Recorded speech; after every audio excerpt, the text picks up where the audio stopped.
السلام علیکم ورحمۃ اللہ وبرکاتہ۔ بھی ایک نیا فتنہ سفیان کر کے ابھرتا ہوا نظر آ رہا ہے، اور وہ مدرسے کے اوپر انگلی اٹھا رہا ہے، مدرسے کے سسٹم پر، نظام پر انگلی اٹھا رہا ہے، اور لوگوں نے اپنے اپنے طریقے سے اس کو جواب دیا ہے۔ لیکن آج ہم اس کی حقیقت کو ہم سمجھتے ہیں اور عقل سے سمجھنے کی کوشش کرتے ہیں اور جواب دینے کی کوشش کرتے ہیں۔ سب سے پہلی چیز یہ سمجھنے کی کوشش کرتے ہیں کہ مسلمانوں کی اتنی آبادی ہے، اور مسلمانوں کی اولادیں کتنی ایسی اولادیں ہیں، کتنے بچے ایسے ہیں جو مدرسے میں پڑھتے ہیں۔ مسلمانوں کی اگر بستی ہے تو ان بستی میں اگر 400-500 مسلمان ہیں تو وہاں پر تقریباً 10 یا 15 کے قریب آپ کو ایسے بچے ملیں گے جو مدرسے میں پڑھ رہے ہیں۔ یہ زیادہ سے زیادہ ہم نے بتایا ہے۔ اور کہیں کہیں کچھ بستیوں میں جو ہے، کچھ علاقے میں ایک بھی بچہ نہیں ملے گا، کہیں کہیں 2-3 بس کافی ہے، اتنا ملتا ہے۔ سوال پیدا ہوتا ہے کہ اتنی بڑی آبادی میں اگر صرف 8-10 بچے مدرسے میں پڑھ رہے ہیں، باقی کہاں گئے؟ باقی تو اسکولوں میں پڑھ رہے ہیں۔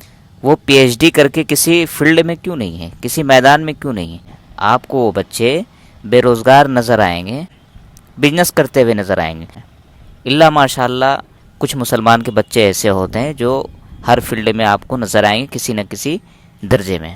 یہ بہت اچھی بات ہے، میں کہتا ہوں کہ اچھی بات ہے، اس کو فروغ دینا چاہیے۔ آپ اپنے بچوں کو ہر فیلڈ میں رکھیے، لیکن 2-4 بچے، 10 بچے اگر مدرسے میں جو پڑھ رہے ہیں تو اس کے وجہ سے آپ کے پیٹ میں درد کیوں ہو رہا ہے؟ تو مسئلہ مدرسہ نہیں ہے، مسئلہ بے روزگاری ہے۔ یا آپ اس لیے نہیں پڑھا سکتے ہیں کیونکہ آپ کے پاس روزگار نہیں، پیسے نہیں، آپ کے اندر اتنی طاقت، حیثیت ہے ہی نہیں کہ آپ اپنے بچوں کو پی ایچ ڈی کروا کر کسی فیلڈ میں دیکھیں گے۔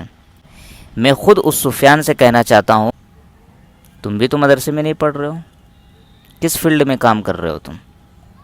کون سا پی ایچ ڈی کر لیا تم نے؟ تو کم نالج کے ساتھ جو ہے زبان نہ کھولا کرو۔ مدرسوں کا الگ ایک مزاج ہوتا ہے، الگ سسٹم ہوتا ہے، الگ نظام ہوتا ہے۔ یہ مدرسے اس لیے بنائے گئے ہیں تاکہ آپ کے بچوں کے اندر ایمان باقی رہے، اسلام باقی رہے۔ کیا دقت ہے اگر 10 بچے مدرسے میں پڑھ رہے ہیں، یہ سوچ کے پڑھ رہے ہیں کہ چلو میں عالم بن جاؤں گا، اور عالم بننے کے بعد میں کسی مسجد اور مدرسے کے ساتھ جو ہے بزنس بھی کر لوں گا، کیا حرج ہے اس میں؟ یہ کچھ ایسے ہیں جو عالم بننے کے ساتھ سوچتے ہیں کہ چلو ٹھیک ہے میں بزنس کر لوں گا، مدرسے اور مسجد میں نہیں لگوں گا، تب بھی کوئی دقت نہیں، کوئی حرج کی بات نہیں، کوئی زور زبردستی تھوڑی ہے۔ جبکہ مدرسوں میں جو ہے دینی تعلیم کے ساتھ دنیاوی تعلیم بھی دی جاتی ہے۔ آپ کی مرضی، آپ مدرسے میں نکل کر کچھ اور پڑھ لیں، پی ایچ ڈی کر لیں،